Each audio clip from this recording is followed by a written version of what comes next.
భగవంతుణ్ణి చేతకాని వాళ్ళు నమ్ముతారు అని చెప్పాను కదా ఇందాక ఒక వీడియోలో. మరి గొప్ప గొప్ప భక్తుల సంగతి ఏంటి? త్యాగరాజ స్వామి ఉన్నాడు, అన్నమయ్య ఉన్నారు, వీళ్ళ సంగతి ఏంటి అంటే, నా ఒపీనియన్ చేతకాని వాళ్ళు మాత్రమే అంటే ఎవడైతే కేవలం కోరికలు తీర్చుకుందామన్న ఆలోచనతో భగవంతుడిని పూజించేవాడి గురించి చెప్తున్నాం. వీళ్ళకేమిటి అంటే భగవన్ నామం ఇట్ సెల్ఫ్ వాళ్ళ ఎంజాయ్మెంట్, అదే వాళ్ళ ఆనందం.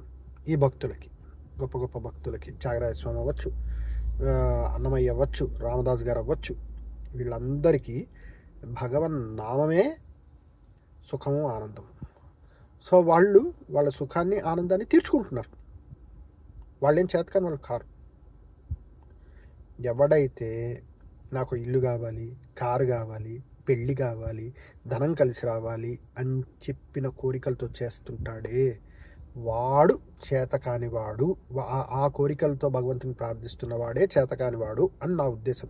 అంతేగాని గొప్ప గొప్ప మహాపురుషులైన భక్తుల గురించి అంటే వాళ్ళు అందులోనే తరించి ఆనందాన్ని పొందిన వాళ్ళ గురించి కాదు.